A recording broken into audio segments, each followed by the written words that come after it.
After losing Maria, I moved to Blackwood Creek seeking peace and hoping to build her garden, but I found myself in a devastating conflict against Karen Reed, the entitled HOA leader whose malice brought a relentless storm upon our lives. My name is Dan. After Maria, my wife, my anchor, was gone, the world felt muted, drained of color and joy. Leo, our son, then only 7, retreated into a quiet grief that mirrored my own.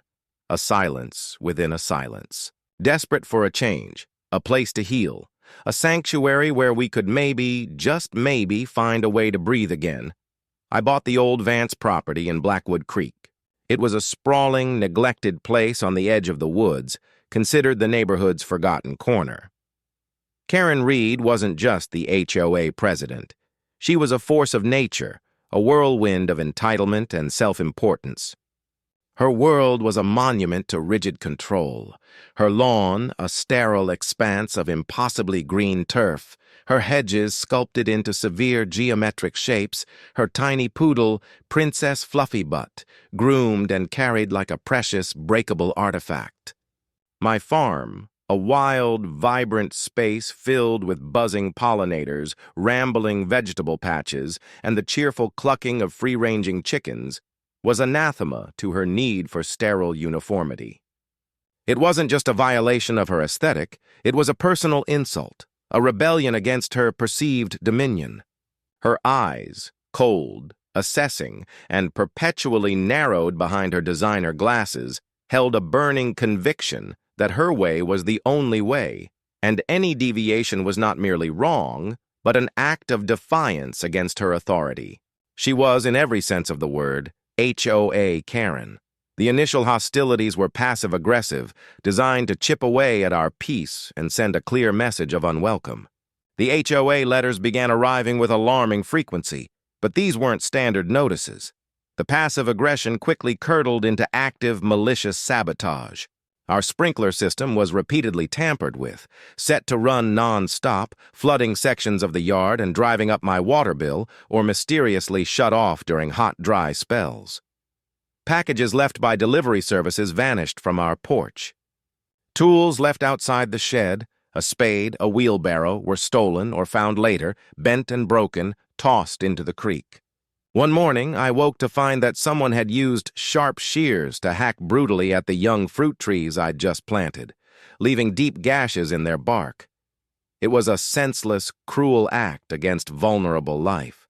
There were never witnesses, but the feeling of being watched, of being targeted, was constant, a creeping dread that settled over our home. The true turning point, the moment the war escalated from personal harassment to a full-blown assault on my life, my son's peace, and the fragile potential for community, was the planned kickoff celebration for the Maria Community Garden. I invited the entire neighborhood, hoping to build bridges, to share Maria's vision, to create something positive that could heal. About 50 people showed up, a tentative mix of genuine interest, polite curiosity, and a palpable undercurrent of nervousness as eyes flickered towards Karen Reed's imposing house. I spoke about Maria, about grief and growth, about the simple power of digging in the earth together. Leo, finding courage in the gathering, shyly showed a group of kids the chicken coop, his small voice gaining confidence as he explained how the hens laid eggs. Laughter and conversation filled the air, a fragile bubble of connection forming. That bubble was violently popped.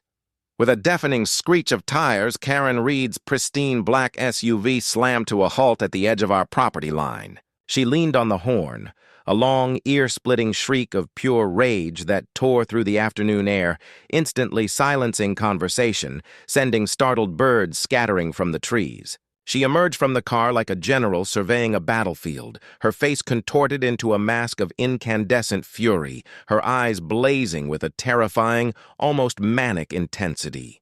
"What in the actual hell is going on here?" she shrieked, her voice raw, carrying across the entire front yard. "This is an unauthorized gathering. You are creating a public nuisance. This is my neighborhood.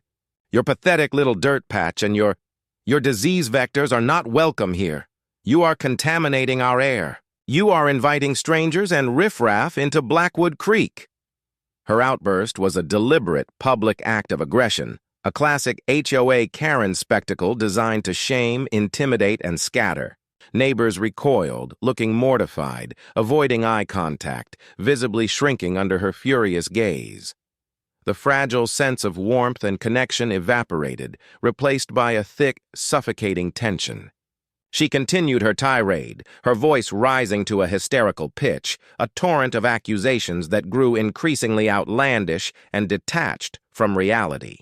She accused me of running an illegal business, of harboring dangerous, unvaccinated livestock, of deliberately trying to spread disease, of being a socialist infiltrator sent to destroy their property values. When a few brave neighbors, their courage bolstered by her sheer outrageousness, tried to speak up, murmuring about the beauty of the garden or the good work I was doing, she turned her full venom on them, shrieking threats. "I know who you are. I will see you fined. I will make sure the HOA board hears about your lack of compliance. You are just as bad as she is. You are enabling this filth." Her face was a contorted mask of rage, her eyes bulging slightly, a disturbing picture of a mind fully unraveling in public, consumed by entitlement and fury. It was a terrifying theatrical performance designed to intimidate and scatter, and in that moment, it worked. The neighbors dispersed quickly, muttering apologies, their faces etched with a mixture of embarrassment, fear, and disgust. The community garden kickoff, meant to be a celebration of life and connection, ended in chilling public defeat. The physical manifestation of her fury arrived under the cover of darkness that very night. When I woke the next morning, a sickening stench hung in the air.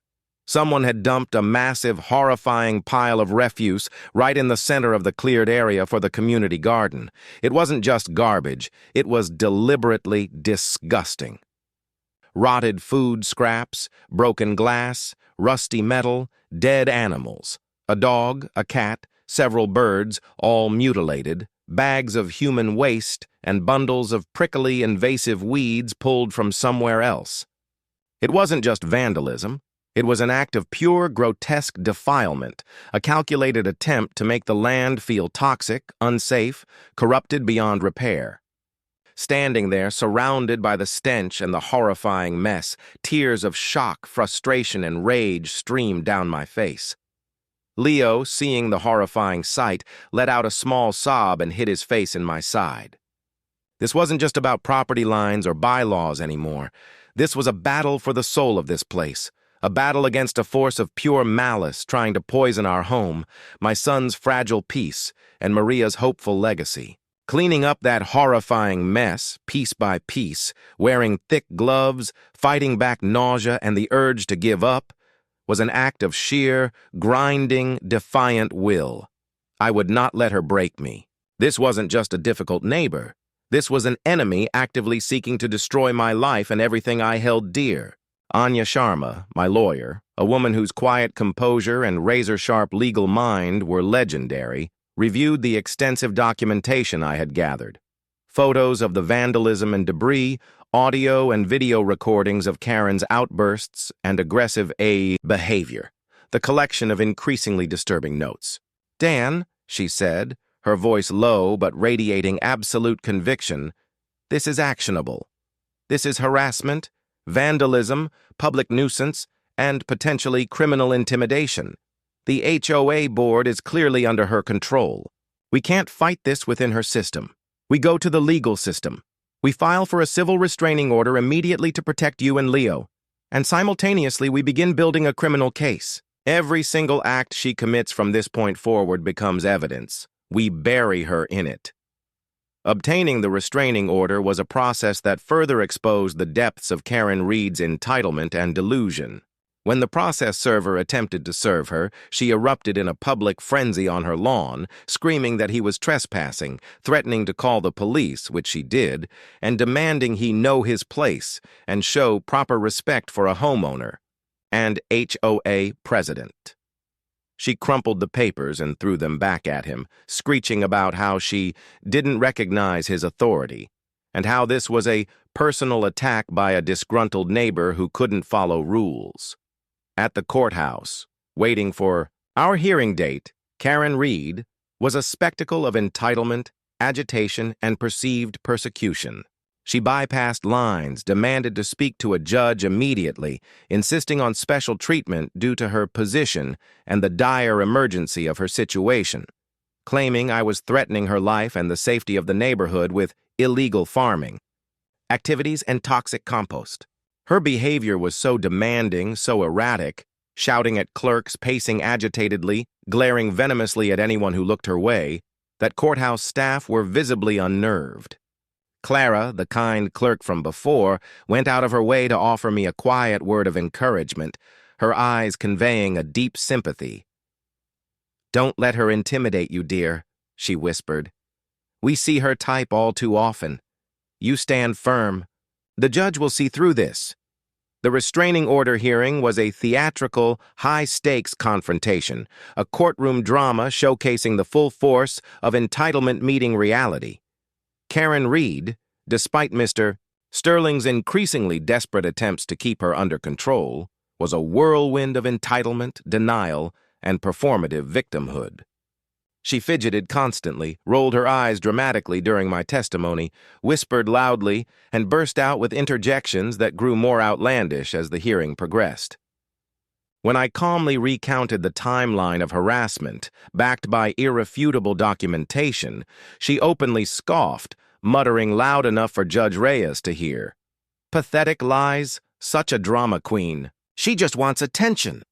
Anya, however, was relentless, her presentation a masterclass in dismantling a false narrative. She systematically presented our evidence, the meticulous logs of incidents, cross-referenced with time-stamped security footage I'd installed showing Karen trespassing, lurking, attempting to tamper with property, and dumping debris. She played audio clips of the aggressive confrontations and the hysterical outburst at the garden kickoff. She presented the collection of increasingly unhinged notes. She called the brave neighbors who had come forward. Their quiet, steady testimony about years of Karen's bullying and fear-mongering painting a devastating picture of a community held hostage by one woman's tyranny.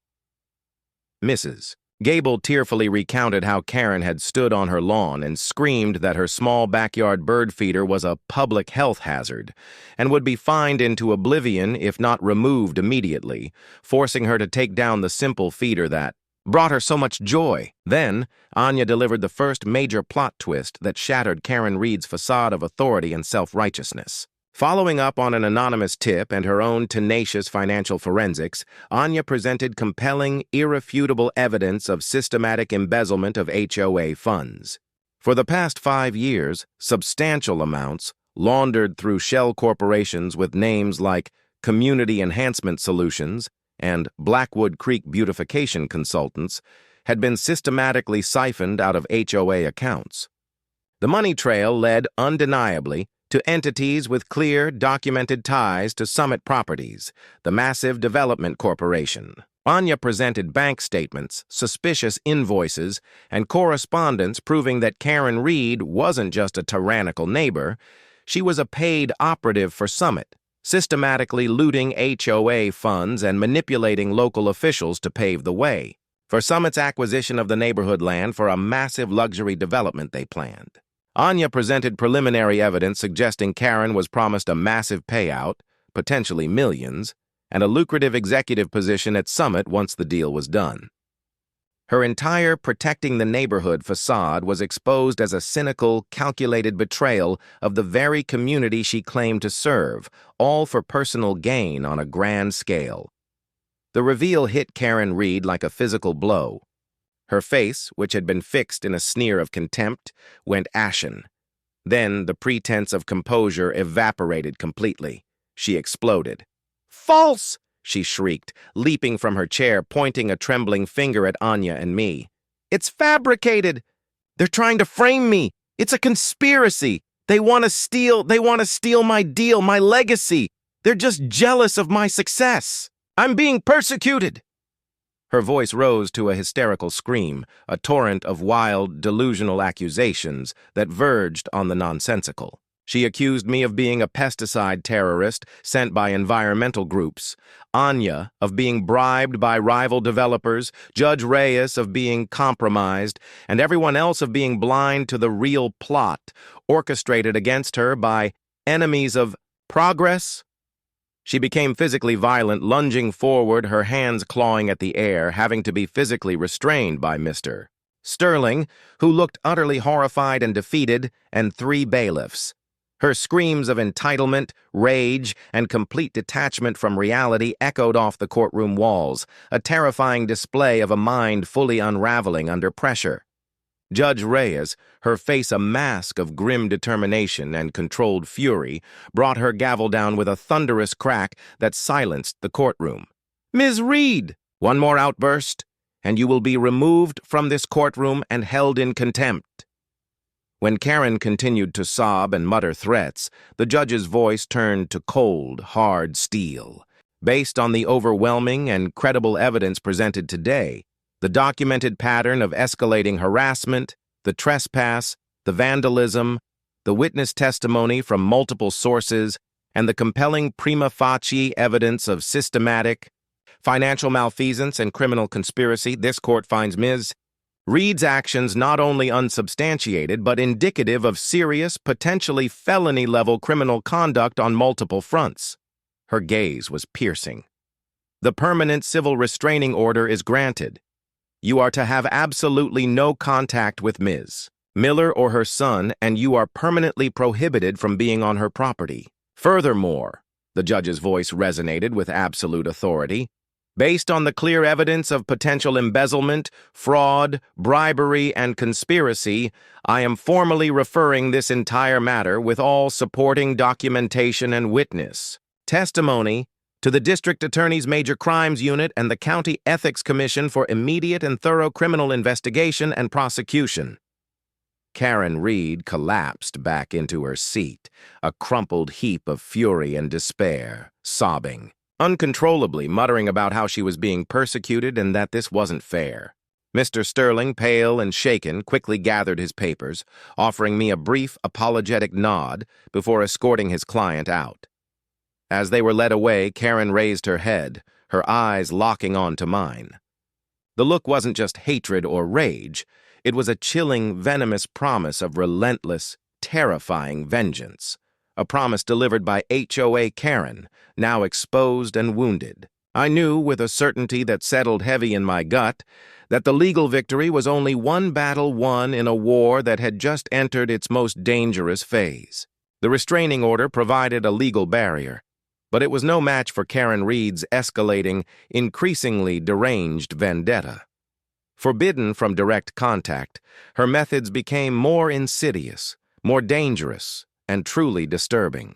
The pesticide spraying intensified dramatically, occurring almost daily on windy afternoons. She'd stand on her side of the property line, a professional-grade sprayer in hand, deliberately aiming the toxic mist towards my organic garden beds, the chicken run, and even sections of the lawn where Leo played. The smell was acrid, chemical, sickening. My chickens became visibly ill, lethargic. Some young plants withered and died overnight, their leaves curled and browned. I constantly worried about the long-term impact on the soil, the groundwater, and Leo's health.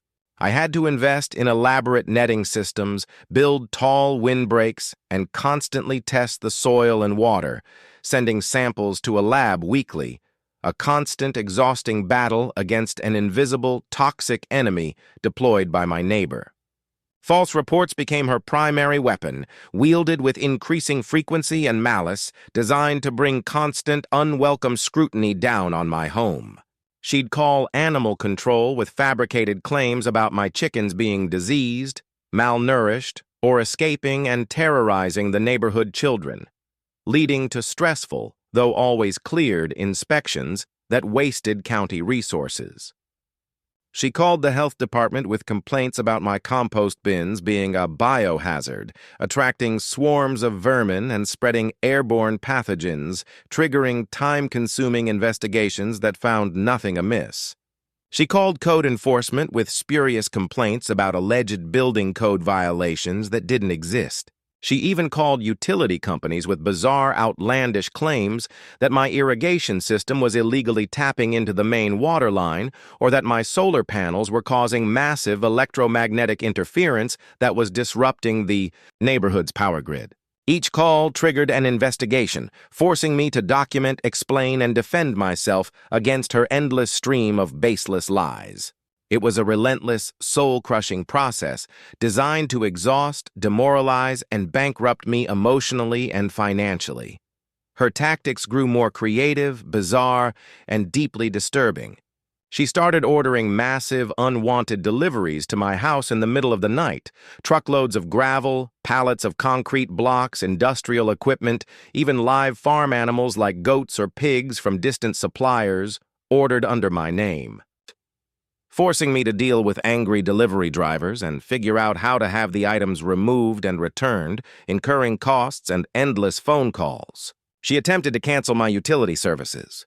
She created multiple fake social media profiles under different names to spread vicious, elaborate rumors about me online, accusing me of being a drug dealer, a child neglector, an unstable recluse, and a danger to the community.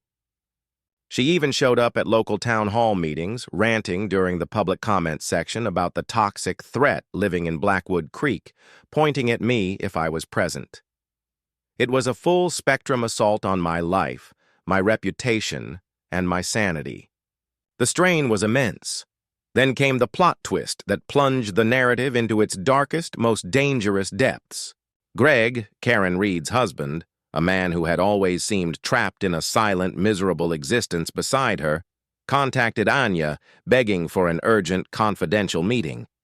He was a ghost of a man, his face gaunt, his eyes haunted by a mixture of fear, guilt, and profound shame.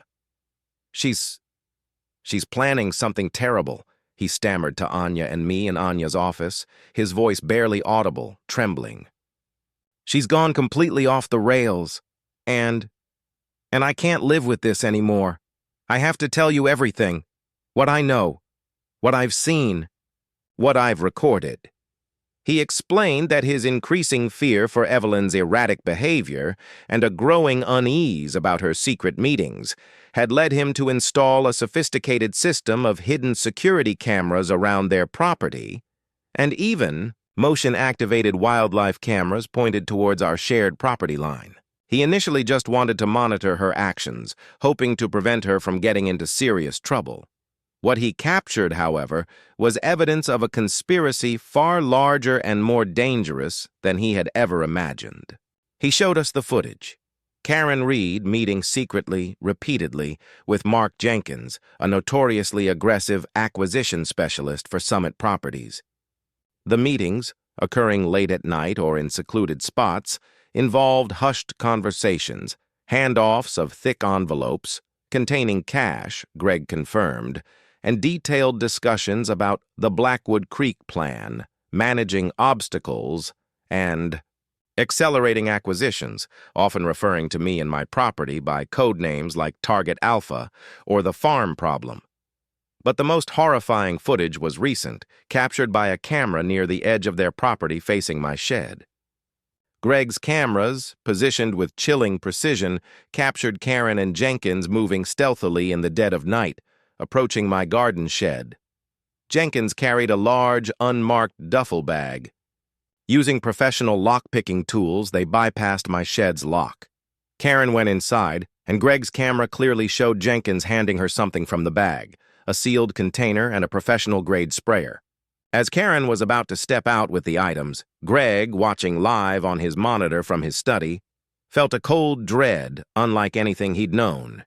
He'd instinctively grabbed a flashlight, gone to a window, and yelled, "Karen, stop! What in God's name are you doing?" His voice, amplified slightly by the camera's microphone, had startled them. They panicked. Jenkins grabbed the duffel bag from Karen, but in her frantic haste to flee, she'd stumbled just outside the shed door and dropped something small, dark, and heavy. They both scrambled back across the property line into the shadows. Greg, shaking violently, had waited until they were gone. He then went outside with a shovel and a flashlight, carefully retrieving the dropped object. He hadn't dared touch it with his bare hands. It was a flash drive. Greg handed me the flash drive, his hand trembling violently. I didn't know what else to do," he whispered, tears streaming down his face. "She's my wife, but this is monstrous. She dropped this. And I saw the bag Jenkins had." He opened it for a second as they ran back. The camera caught it. There was a container inside. It had a bright red warning band and a skull and crossbones symbol. My blood ran cold. Anya's face was set in grim determination. We immediately called Detective Ray Miller. Detective Miller, initially perhaps viewing this as an extreme neighbor dispute, had become increasingly focused on Karen Reed after the judge's referral regarding the HOA funds and the Summit connection. Now his tone was one of immediate, grave concern. He arrived within minutes, taking Greg's statement in a separate room and securing the flash drive and Greg's extensive video footage. Anya's team of digital forensics experts, working through the night under tight security, cracked the encryption on the flash drive. The contents were explosive, revealing the full, horrifying depth of Karen Reed's conspiracy. Emails, contracts, financial records, and meticulously detailed operational plans. The community liaison contract with Summit Properties was confirmed, a sham contract paying her over $250,000 a year. In exchange, Karen was tasked with systematically destroying the peace, desirability, and value of Blackwood Creek. But it was far worse than just driving down property values. The detailed plans included a section on environmental mitigation for non-compliant assets like my farm. This involved using targeted applications of specific chemical agents, including listed quantities of banned pesticides, to render properties undesirable, unsafe, or even uninhabitable, making forced acquisitions or abandonments easier. The flash drive contained high-resolution maps of Blackwood Creek with specific properties marked, and chillingly operational schematics detailing how these chemicals could be delivered discreetly using modified irrigation systems or automated drone sprayers to avoid detection. Karen wasn't just getting a salary. She had negotiated a massive cut of the profits from the completed Summit development, a figure potentially exceeding $20 million, and a guaranteed high-level executive position at the company with oversight of land management. Her motive wasn't just control, it was breathtaking, toxic greed, willing to sacrifice her community for personal wealth. Detective Miller, now operating with the full force of the FBI's Environmental Crimes Task Force and county ethics investigators, moved swiftly and decisively. Based on the flash drive data, Greg's damning footage, and the chilling implications of the environmental mitigation plans, they obtained emergency search warrants for Karen Reed's house and several properties connected to Summit Properties. At Karen Reed's impeccably neat, disturbingly sterile home, hidden behind false walls and in specially constructed climate-controlled compartments, investigators found a horrifying arsenal of banned and highly toxic pesticides, herbicides, and other chemicals. The quantities were industrial, far beyond anything a homeowner would ever possess. Among them were multiple large containers of chlordane, the same banned, persistent, highly toxic chemical Greg had seen. They also found more detailed, hand-annotated maps of Blackwood Creek with specific properties, including mine, marked repeatedly with chilling terms like Phase 1 Target, Decontamination, Environmental Remediation Site Gamma, and Dispersal, Point, High Priority. There were meticulous notes on her communications with Summit and local officials, copies of the profit-sharing agreement, and even detailed blueprints for modifying residential sprinkler systems for chemical dispersal. At the Summit Properties storage facility, the FBI uncovered more banned chemicals, sophisticated remote dispersal equipment, and extensive documentation corroborating the vast criminal conspiracy implicating not just Mark Jenkins, but the CEO and several board members in environmental crimes, fraud, bribery, and racketeering. "Dan!" Detective Miller said, showing me photographs of the horrifying evidence found in Karen Reed's home, the rows of chemical containers, the annotated maps, the hidden compartments, his face grim, a mixture of professional satisfaction and profound disgust. She wasn't just trying to annoy you or drive you out. She was planning a full-scale environmental attack on your land, likely as part of a wider plan tied to Summit to potentially contaminate significant portions of the neighborhood if people didn't sell quickly enough. This goes beyond any kind of neighbor dispute. This is calculated, premeditated, malicious, and potentially catastrophic criminal activity. This woman is incredibly dangerous. He confirmed the chlordane was potent enough to render land toxic for decades, highlighting the sheer scale of her malice and the disaster we had narrowly averted thanks to Greg. Maria's meadow, the place of healing, had been marked for death by chemical warfare on an industrial scale. The next morning, as the first rays of dawn painted the sky over Blackwood Creek, casting long shadows across the manicured lawns and the edges of my wild farm, the final terrifying act of Karen Reed's reign unfolded. Completely unaware that her meticulously built world of lies, control, and criminal conspiracy had been utterly exposed, still lost in her profound delusion of persecution and entitlement, she made her last, most spectacular, and most self-destructive move. She called 911. Her voice, even over the crackling police radio transmission heard by Detective Miller's team converging on her address, was a shriek of hysterical, fabricated terror. She claimed I was a dangerous terrorist, running a secret lab on my property, manufacturing toxins, the ultimate twisted projection, that I had stockpiled explosives, and that I was holding Leo hostage, using him as a human shield. She was mid-sentence, launching into this torrent of increasingly wild and incoherent lies, her voice growing more frantic when the first police cruisers, sirens silent but lights flashing, turned onto Blackwood Creek Lane. I was ready. Detective Miller had called me beforehand, advised me to stay visible, calm, and have all documentation at hand. I stood by my gate, Leo's small hand clasped tightly in mine, a silent, steady presence amidst the sudden jarring arrival of a significant police presence. Beside me stood Detective Miller, his face set with grim resolve. Anya was there too, a quiet, formidable force of unwavering support. My county agricultural inspector badge, a symbol of my legitimate work and positive contribution to the community, was pinned prominently on my jacket. The folder in my hand contained copies of the flash drive data, the chemical analysis reports, the annotated maps from Karen's home, Greg's statement, the restraining order documentation, everything needed to counter her final, desperate, false narrative. Karen Reed emerged from her front door, phone still pressed to her ear, a look of wild, triumphant glee contorting her face. She saw the police cars, saw me standing calmly with Detective Miller, and her eyes widened, her notorious smirk spreading into a predatory, victorious grin. She ended the 911 call with a dramatic flourish and strode confidently towards the line of officers, a figure of absolute, unshakable entitlement, utterly convinced she had finally orchestrated my complete and utter ruin, and that these officers were here to serve her. Her smirk froze. Detective Miller stepped forward, his voice amplified by a bullhorn, cutting through the pre-dawn silence, echoing across the street where neighbors were now emerging from their homes, drawn by the unprecedented spectacle, watching in stunned silence. "Catherine Karen Reed," he announced, using her formal name followed by the one whispered behind hands, his voice ringing with absolute authority. "Catherine Marie Reed, you are under arrest."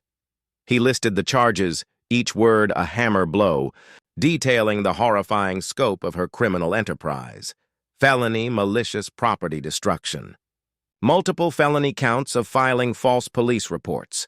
Conspiracy to file false reports and obstruct justice. Felony embezzlement of homeowners association funds. Felony conspiracy to commit real estate fraud and bribery with Summit Properties. Felony possession of banned hazardous chemicals. felony attempted use of banned hazardous chemicals with intent to cause harm and endanger the public, felony conspiracy to commit environmental crimes, and finally, felony racketeering charges tied to the Summit conspiracy. Karen Reed's meticulously constructed world, built on lies, manipulation, toxic entitlement, and criminal conspiracy, shattered irrevocably in that instant. A primal scream tore from her throat, a sound of pure, disbelieving rage, terror, and indignant entitlement. She thrashed violently against the officers who moved in to handcuff her, screaming incoherently, denying everything, spitting accusations, her eyes wide and wild with madness and fury. "You can't do this! I'm the president! I have rights! You're making a mistake! This is a conspiracy! She framed me! The farmer framed me! You work for her!" She screamed about her connections, her status, her importance, the money, the plans, about how I had ruined everything, about how this was unfair. Her breakdown was complete, public, and terrifying. She was a figure of absolute, unhinged entitlement and fury, fighting, scratching, and screaming about her rights, as the handcuffs were finally locked into place in front of the stunned silence of her neighborhood. Brandon, her teenage son, appeared in their doorway, his face pale and stricken, watching in horror as his mother was subdued and led away. Greg stood near his mailbox, a silent, crumpled figure, his gaze fixed on the ground, unable to watch the final public implosion of the woman he had married, unable to intervene. His silence a heavy testament to the years of suffering and the ultimate irreversible break. As Karen, still screaming and struggling, was guided into the back of the police cruiser. The sirens finally wailed to life, a mournful, fading sound that carried her away, along with her reign of terror. I stood there, holding Leo tight, the rising sun casting long shadows, illuminating the street where such darkness had resided.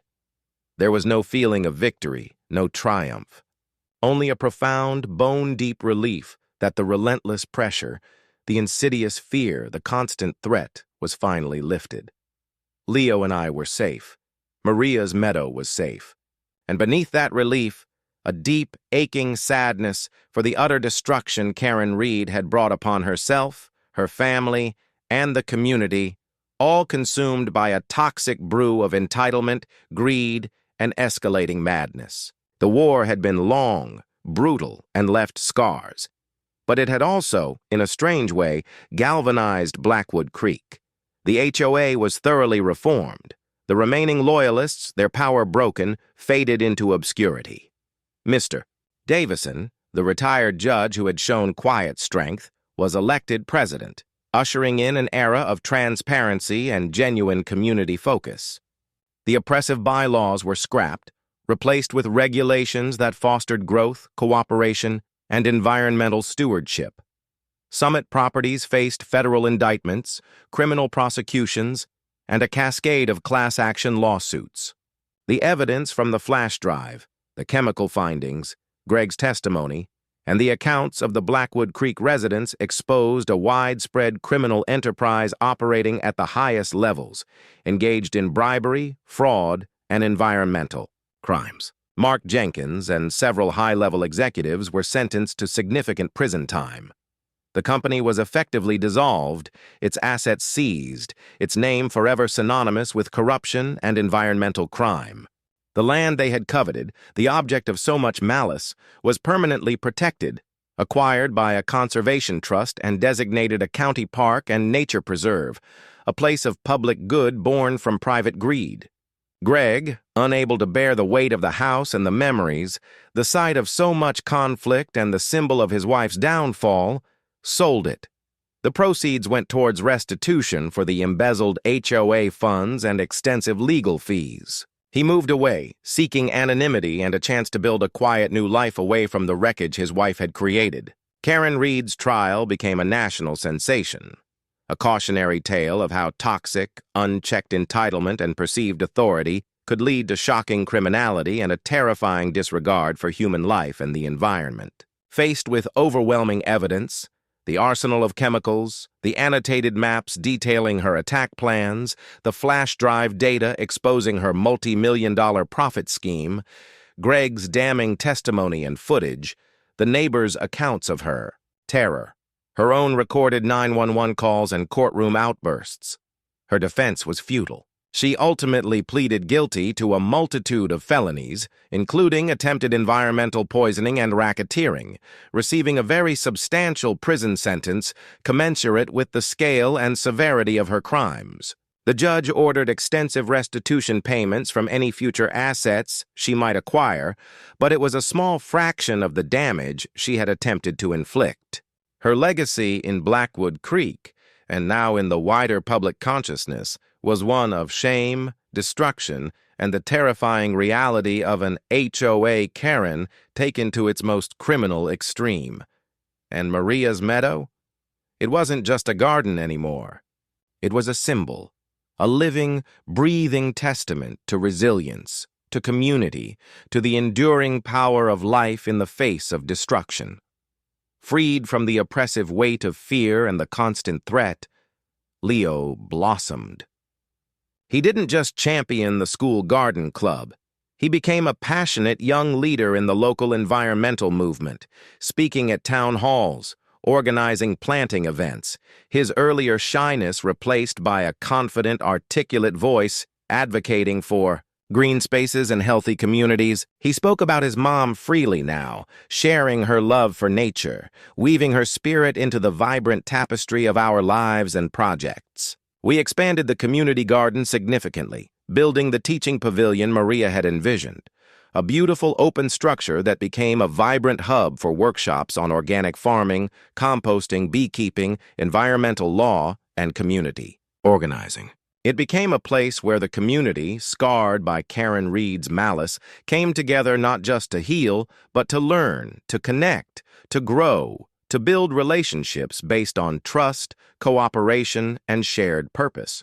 The county, inspired by our project's success and the powerful narrative of overcoming adversity, fully funded a major pilot program to replicate the Maria's Meadow model across the region, providing resources and support to establish urban farms and community gardens in underserved neighborhoods.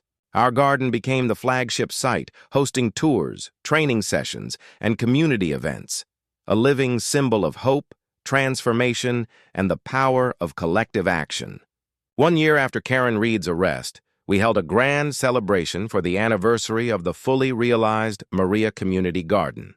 Hundreds of people came, families from the neighborhood, volunteers from other garden projects, county officials, environmental advocates, people who had simply heard our story and wanted to be part of something positive. The air was alive with laughter, the sweet scent of blooming flowers, the earthy aroma of ripening vegetables, the gentle hum of bees. The Harrisons, the kind family who had bought Karen Reed's old house, were not just present, but actively involved, their children happily helping Leo water plants and collect eggs. A reporter from a prominent national newspaper, doing a feature on the burgeoning urban farming movement and using our garden as a prime example of resilience and community building, approached me amidst the joyous scene. "Ms. Miller," she asked, her camera crew capturing the vibrant tableau of life and connection. "This garden, this community, rose from such a dark, difficult conflict fueled by one woman's malice and entitlement. How do you feel about what you've built here? About this transformation?" I looked at Leo, now taller, his face bright with enthusiasm, standing with the new neighbor's children, patiently explaining the miracle of a seed sprouting, the importance of earthworms, the simple joy of pulling a fresh carrot from the earth. My heart swelled with a love and pride so profound it felt like a physical ache. "You know," I said, looking out at the thriving garden, the laughing faces, the sense of shared purpose.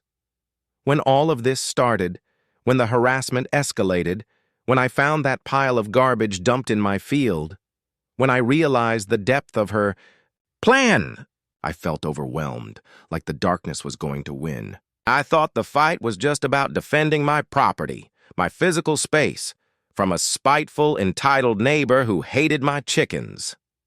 I paused, letting the vibrant sounds and smells of the garden wash over me. But I learned that the most important space we had to protect wasn't just the land.